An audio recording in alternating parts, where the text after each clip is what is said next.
Hey everybody, welcome back to Gardening with the Landscape Connection. My name's Michelle and I will be your host as we journey through the gardening world. So today we are going to talk about part 2 of how to plan and grow a cut flower garden. So we are taking you from start to finish all the way through what it is to plant a cut garden, and we're going to have the flowers that we're going to use.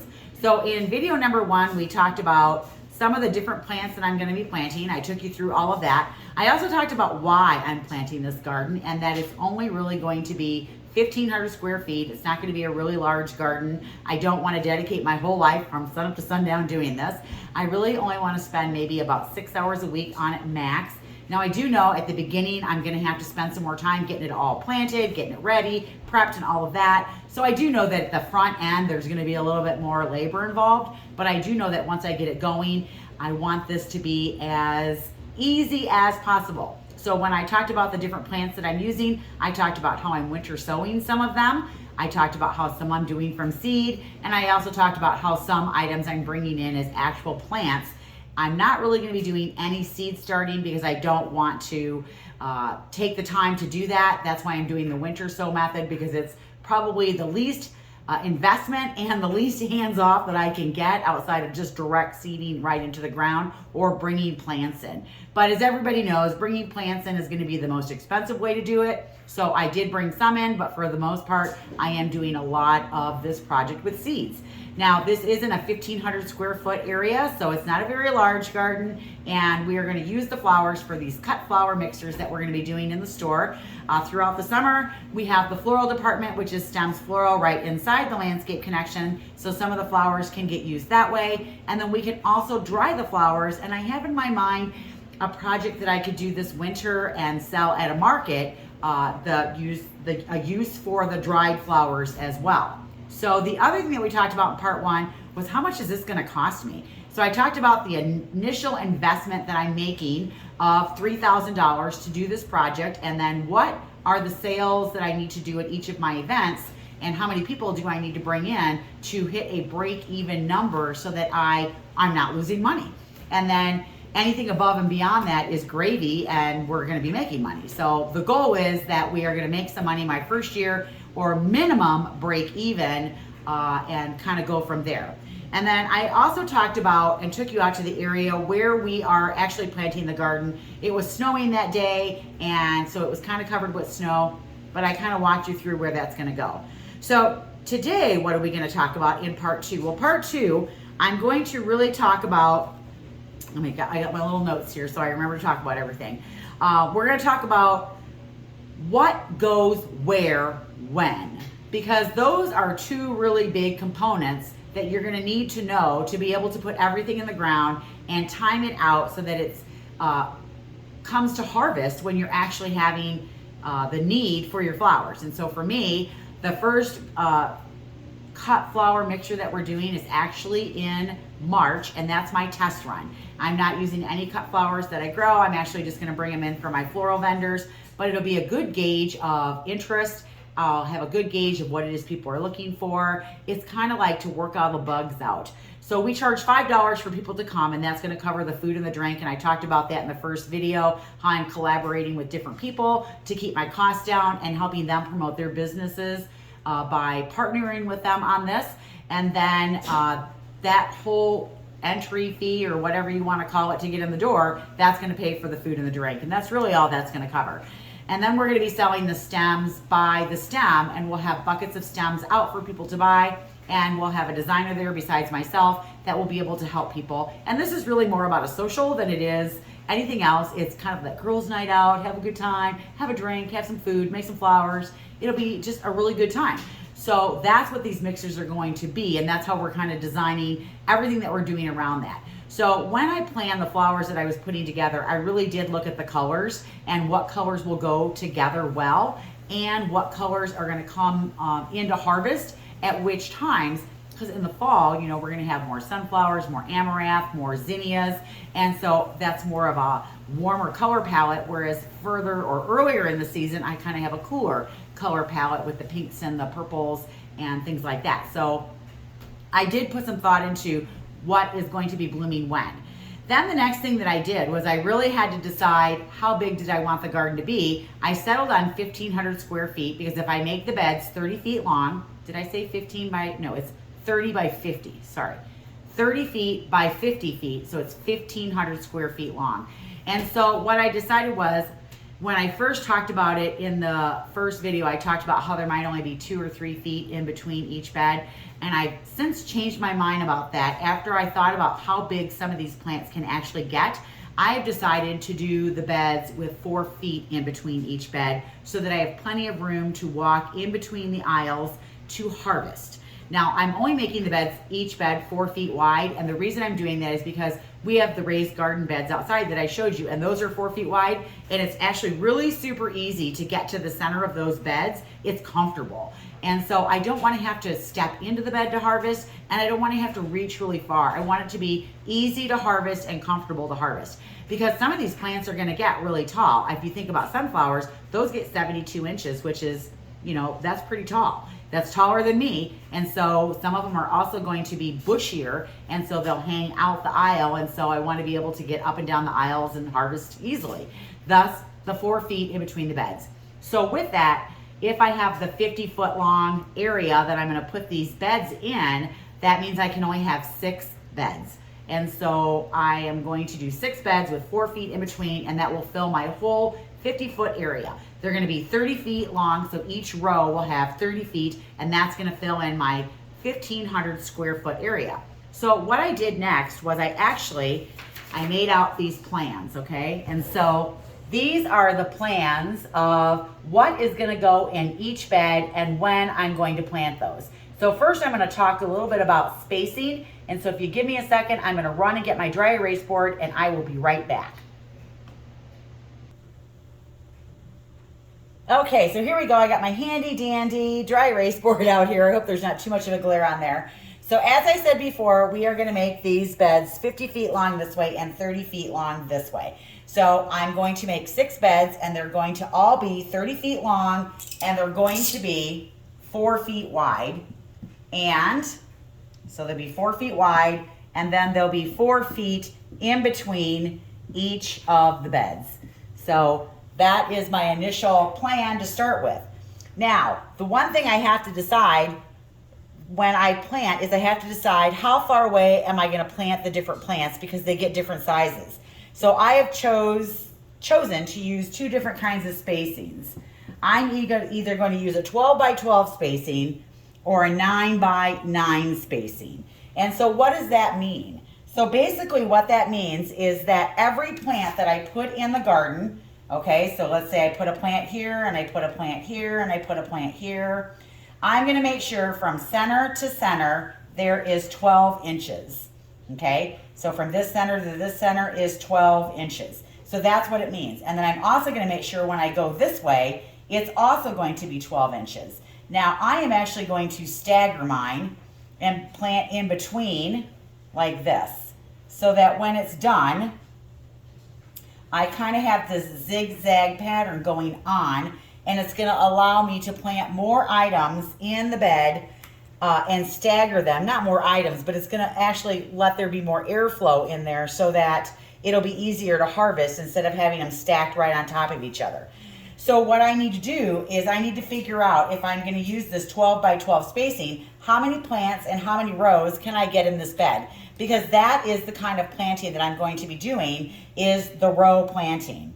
So what I need to know is, in 30 feet, how many inches is that? So if I take 30 times 12, that's 360 inches, all right? And if I know that I'm going to have beds that are 12 by 12 spacing, I take 360 and I divide it by 12, and that's going to give me 30. So I know that I can have 30 plants in each row, okay? So 30 plants in each row. I also know that my bed is 4 feet wide, and that is 48 inches. So 48 divided by 12 is 4.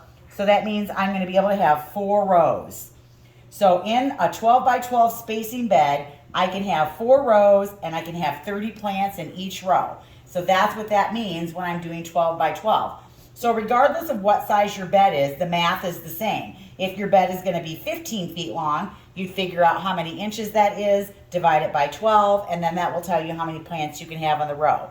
If your bed is going to be skinnier or wider, again, you're going to take whatever the width of the bed is, divide that by 12, and round it up or down, and that will tell you how many rows you're going to be able to get in.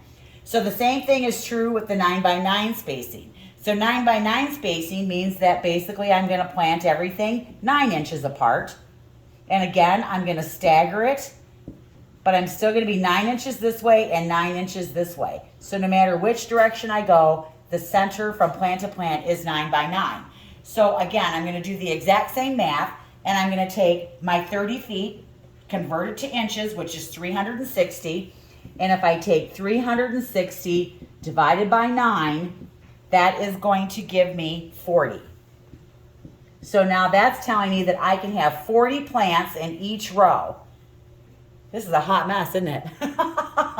Okay, so I can have 40 plants in each row. Now, the other thing I need to know is how many rows can I have? So again, it's still 4 feet wide. The only difference is I'm going to take that 48 divided by 9, and that's going to give me 5.33. So what I'm going to do is I'm just going to round it up or down to 5, and it tells me that I can have 5 rows. So I know in this other bed, if I use the 9x9 spacing, I can have 5 rows with 40 plants in each one. So 5 times 40, I can have 200 plants in this bed. And if I take 30 times 4 in this bed, I can get 120 plants in this bed. So that's how I figured out my spacing. Now, there are other spacing guidelines that you can use. I have chosen just to use these 2 only, and pretty much everything I'm planting falls within these spacing guidelines. And so in my 6 beds, I'll be using one or the other for my spacing. All right, now as you can see, I also have made a graph here that tells me what I'm going to plant when. And I chose 7 different, I'm going to pull this up closer. I've chosen 7 different planting dates that I'm going to be planting my garden. So May 15th is when I'm going to plant first, and that is going to be a combination of seeds, which is this list, and plants, which is this list. Now, May 15th is the date that I've chosen because that's when the average last frost date is for us. So each of these dates is a Monday, so it's like the beginning of the week, and it could be any time during that week because this is actually a lot to plant all at once. So I will probably split that up and do different ones through the week and get it all done by the end of the week. Then my next time I'm going to plant is going to be May 22nd, and then I'm going to plant everything here May 22nd. Then again, May 29th, I'm going to plant everything in the list on May 29th. June 12th, I'll plant everything there. And underneath each one, I have whether I'm planting seeds or I'm planting a plant. So that way I can gather everything up that I need to go out to the garden. Then on June 26th, you can see here, I've got another planting. And then way down here on July 25th, I've got a planting of sunflowers because I want to have a harvest of the sunflowers in my fall cut flower mixer. So I'm going to do a planting here. And what's really cool is I don't need more space to do that because when I harvest the sunflowers that I planted over here on May 15th, those are going to get harvested out probably right before I'm ready to put the new seeds in the ground. So I can just go right where the other ones were. So that way I've got a plan. And all I have to do is grab this plan and get my supplies ready and go out and plant everything. Now, the other thing that I did with this plan is I figured out what is gonna go in each bed. And so, as you can see here, this is like bed 1. So in bed 1, I figured it out. These are my 4 rows. It's gonna have 12 by 12 spacing. And I'm gonna create a link down below that you can click on if you wanna see these close up. I can send them to you in an email format, and I'll give you a link down below where you can send me your email and it'll come to me privately. Nobody else will see it, and then I can send you both of these forms. So even if you're not using the exact same things that I'm using, it'll still give you an idea of kind of how to plan and set that up. So for example, in bed 1, I know that I'm going to be planting 12 by 12 spacing. I'm going to have 4 rows. Now, one of the things to keep in mind when you set your beds up is you really want to think about how you're going to orient the beds to the sun. So I am actually setting my bed up, and let me grab my dry erase board again so I can just show you this real fast. Okay. I am actually setting my beds up so that they are oriented and running from east to west. So at my house, this is east, not my house, but at the store. And this is, and I'm sorry, I'm writing upside down. And this is north. These are probably horrible letters. And south, okay? So that way, let me back it up just a little bit. I know that the sun is gonna travel this way, and my flowers are gonna get the most exposure to sun as I can give them, because they need 12 hours of sun, not 12, at least 6 to 8 hours of sun to perform well. Now, the one thing I don't wanna do is I don't want to have all of my stuff just mixed up all over the place. I actually made my list and I wrote down how tall everything gets, and then I ordered up where I'm placing it in the bed based on how high it grows, so that everything that's really high is over here on the north side of the bed. And as we go this way in our planting, because our beds are going to be here 1, 2, 3, 4, 5, 6, the shorter stuff is here and the taller stuff is here. That way, this taller stuff, like the sunflowers, the silver dower eucalyptus, they aren't shading the shorter stuff. Like down here, I've got some baby's breath, some zinnias, and they're a lot shorter than the plants that I have on this side here. So you want to make sure that you orient it so that you're not shading everything. And I think planting the rows east to west is the best way to do it so that you create the least amount of shade. Okay. That's my hot scribble mess. And again, I do have these plans ready to go, and it tells me on these plans, basically what I'm going to do is when I'm ready to plant the garden, I'm going to have the compost. So basically I'm going to remove the sod, and then I'm going to till the soil. I'm going to add the compost and then get that all raked out and ready to go. And then I'm going to lay my landscape fabric over the top.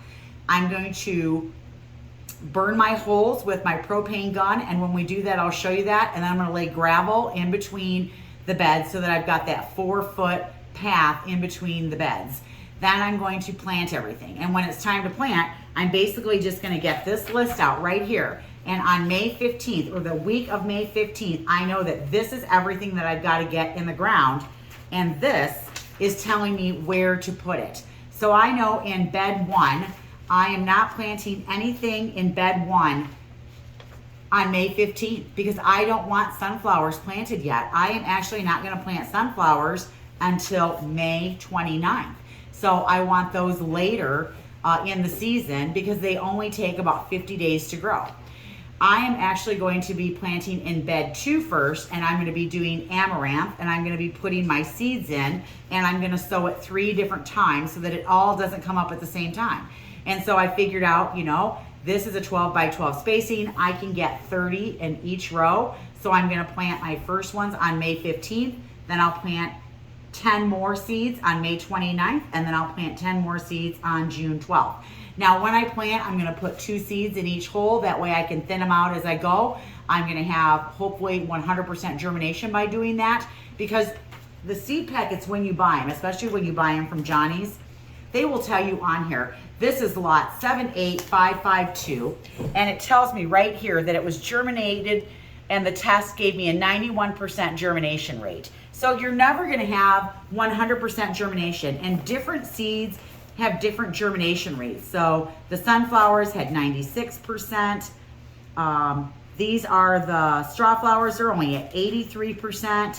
I have some amaranth at 98%. So it depends. And the other thing to keep in mind is seeds don't go bad, but the older the seed gets, the lower the germination rate. So you might, if you're using last year's seeds or older seeds, which I am in some cases, I am going to use Cosmos seeds from last year. I am definitely going to double up the seeds in the holes, maybe 2 or 3, and then I'll thin it out once they start coming up so that I do get 1 plant per seed or per hole. And that's when we talked about at the last video, when it's time to order your seeds, you need to have that 20% buffer, or if you're going to do 2 seeds in every hole, you need double double the amount of seeds of what it is that you're doing. Now, plants you're probably going to have better luck with as far as making sure that none of them die. But when you're dealing with seeds, or you're going to winter sow seeds, you're going to have to make sure that you do more than you actually need so that you get enough plants to get in the ground. And now some of the plants that I'm bringing in are fairly, they're 3-4 inches. Some of them are plugs, but for the most part, they're like 3 or 4 inches. I have like some of the perennials I'm bringing in are gallon size. But when I'm dealing with the winter sown items, those are going to be itty bitty. And so I probably might want to save some, pot them up into pots in case some of them don't harden off well when I put them in the ground, and then I have extras to get in the ground if I lose any of them. So you have to keep all that in mind when you're doing this. So I know that that's not really great for you to be able to see, but you can certainly click the link below. It'll take you to my website, and then you can sign up for the newsletter. But you don't have to necessarily get the newsletter. What you can do is sign up, and in the notes part, just say, I would like the cut flower plan. Put that in the notes, the email will come to me, and then I will send that out to you so you have that. And again, you don't have to plant everything I'm planting. This is for zone 5. This is for the average last frost date of May 15th. And you might live in a different zone, and you might be able to plant different things. But it's going to show you kind of how I plan, how much product I needed, and where I'm going to put it, and when I'm going to plant it. And I did spend a little bit of time doing this, but it's so worth it because now it's done. And all I have to do is grab it every time I'm going to plant and go out and plant, and my plant is ready to go. And I saved it on my computer, and I put everything under an Excel spreadsheet of everything I'm planting. And in there, I made all my notes. And under each seed, it's like, how big does it get? When does it germinate? What are the cultural practices that I need? Do I need to add extra fertilizer as it's growing, or does it want any fertilizer? So that Excel spreadsheet is something that I can send you as well. That's got all the notes of everything that I'm planting. So hopefully that's helpful, and it will help you get started if this is something that you're thinking about doing. Now is a great time to do it because you really can't do anything, so why not plant your garden? Now, what's nice about this is I'll be able to take notes as we're growing, and some things I'll probably go, oh, I'm going to grow that all the time. And some things I might go, ooh, that was not something I really want to grow again. And I'll have notes to know what it is I loved, what I didn't love, what worked, what didn't work, because everything you try doesn't work. Now, I've been gardening for a long time. I pick things that were easy to grow, but it doesn't necessarily mean that just because I've been a gardener for a long time, everything's going to grow and be a success. I have fails all the time. And so I am just like you. I try things. Some things work, some things don't. We hope that these videos are an encouragement to you so that if this is something that you're thinking about doing, maybe this will help you think through all the things that you have to do to be able to do this.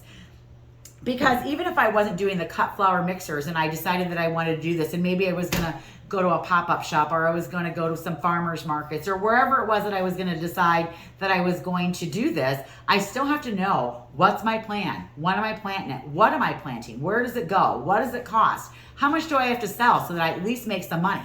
Now, if you're just doing it for the sheer joy of growing flowers, more power to you. I hope it is a great success, because you can certainly add these into your landscaping, just dotted throughout, as long as you're putting the right plant in the right place and making sure that it gets the requirements that it needs. So you could do it that way as well. So if this is your first time here and you made it this far into the video, thank you and welcome. Please make sure to subscribe if you love our videos. We are going to be continuing this series throughout the whole growing season. So every time we do something with this garden, you're going to see what we're doing. Now, we probably won't have another piece to this video until we actually start prepping the ground, and I have to have that all done by May 15th. So that means that I'm probably going to start doing that at the end of March and into April, and get that all done so that everything is ready to go. Now, if you are somebody that is returning, thank you so much for coming back. Make sure to subscribe if you haven't. Click that notification bell down below so that you know when our videos are coming out. We always title them, and so the next one will be part 3, and then I'll just label them all as we go so that you know if this is just the only series that you want to watch, you'll be able to find those easily. Please leave your comments below. I'd love to hear from you. Again, I'm Michelle with The Landscape Connection. We are gardening right up here in Northern Illinois, Zone 5B. Thank you so much for watching. I hope this was inspiring, informative, and let's go garden. Have a great day. Bye now. Got to turn the camera off.